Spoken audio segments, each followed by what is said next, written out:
What's going on, guys? Plastic Beach X3 back here with another one-piece deck profile, and this time it's going to be my boy Money taking the purple Luffy all the way 6 rounds to win a side event and get the pudding. And Money, take it away. Yes, first, what up? I want to get right over the allegations. Yes, Mr. Beach himself has been on this deck, but I was playing Luffy in set 5. Sakazuki just made it kind of unplayable for a while, so as soon as he started talking about going back to it, I also saw Russell Lepar talking about going to it from Bonnie. It just made sense to me as well. Joaquin now won got top 4 at a regional. Yeah. Shout out to Joaquin for showing really all of us that it was playable in this format. It just felt better positioned than Bonnie. Main event didn't go too well, but the side event did. So let's get into the list. First, you have your 4-drop vanillas that you play on curve on your second turn. 4-page 1 because they can come out off ulti, and 2 scratch Minapu. It's the correct one to play. I don't want to hear anything about Sphinx or Bins. After that, we're going into 5 drops. Ideally, it's going to be Poly to blow up a body. So for Poly, it's going to ramp you up to 8 Don so that you're on 10 right after. Other 5 drops, we got Magellan. This card is crazy. It puts in so much work against the yellow decks, against the black decks. Keeps them off their gecko. They don't really know what to do. It's great against Bonnie. Shout out to Magellan. So then we start getting into the blockers. Captain Kidd is of course great in this deck because you're minusing a lot with your effects. He's going to get you that Dom back.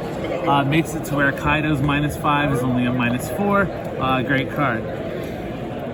Also a 5-drop blocker. Our boy Queen. Draw 2 cards. Filter out a trashy one. It's great.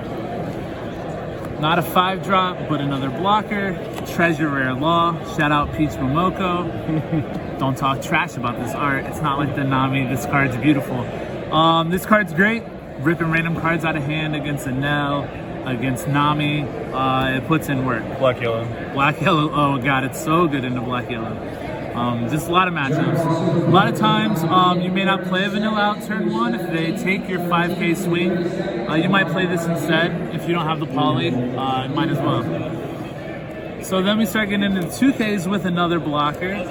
Sanji comes out on the field quite a bit, actually. The turn after, you minus Don with Kaido. Sanji can come out. If you play Douglas Bullet, it can come out the same turn that you minus the 4 with the Douglas Bullet, so Sanji is great in here. Major upgrade since OP5. Of course, the 4 ultis are still here. She can bring out page 1, and she's a 2K. We're on 16 2Ks. You're ripping your own life with your leader skills, so you want to counter out of swings. X-Drake doesn't come out a lot, but sometimes your opponent has a low hand and you make them trash a card. The cards they're keeping, they probably want to have going in their turn, so you're making them trash one.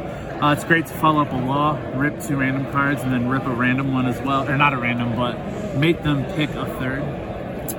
The last 2K is Hitokiri Kamazo. This card's crazy against Nami because you Don minus a lot, and every time you do, you get to blow up a Kaya, blow up their Searcher, things that they can't put back into their hands and reuse. So actually really good. It can come up in other matchups too, like Bonnie. Mostly like Bonnie. Also Lucci sometimes. So yeah, great card. And then of course the big dogs. We got Kaido, we got Douglas Bullet. This card is crazy. It comes out so early if you've ramped. It pops a body 6 or less. It's swinging for 10. It's hard to remove. Kaido's great. Douglas Bullet was a recent addition. This card is great against Black Yellow Luffy. If you've forgotten what this card did or you've never seen it in your life, you Don -4 and you get to tap 2 6 or less, and then Douglas gets double attack. So Luffy brings out their 2 Sabos and you can just tap them, Don up the Douglas Bullet, and go for a game. So this card was great. Absolutely nice addition last minute into the deck. So there is no 7-cost Kid. It's kind of mid. No Sheep's Horn. We tried, so just so the viewers know that me and Money played this deck in the main event, and we played the exact same 50 list, and then from Joaquin's list we cut the Sheep's Horn and the Kid, 7-drop Kid, because I just felt like those cards were pretty bad. But we played the Douglas Bullet because Black Yellow Luffy is like a terrible matchup, except unless you can draw this card, then it becomes a pretty winnable matchup after that. And like the card's just like decent against other stuff. And like I just like it better than Sheepshorn. I like it better than. Oh, we also tried Zephyr, like the 7-drop Zephyr. The idea was that like it's a 5th poly, but a lot of times you just put yourself back to where you have to rip 3 life essentially to try and Kaido. Yeah. So we just thought that this was better. Yep. And then last 2 cards are the Gatlings. Gets you to counter up to 8. It has a good trigger to get active Dawn, so great card. Deck's super fun. Looking like it might be pretty good post bans. A lot of people running around on Namis. This deck can easily win against that one. So we'll see. Could be some more floofy gaming in the future. But yeah, thanks for watching. Any Shout out shout-outs? Plastic Beach. Shout out all the 317 Pirate Crew, Bulldog Community Gaming, Grandmaster Dugout, all the homies back in Indy. Peace. Peace out.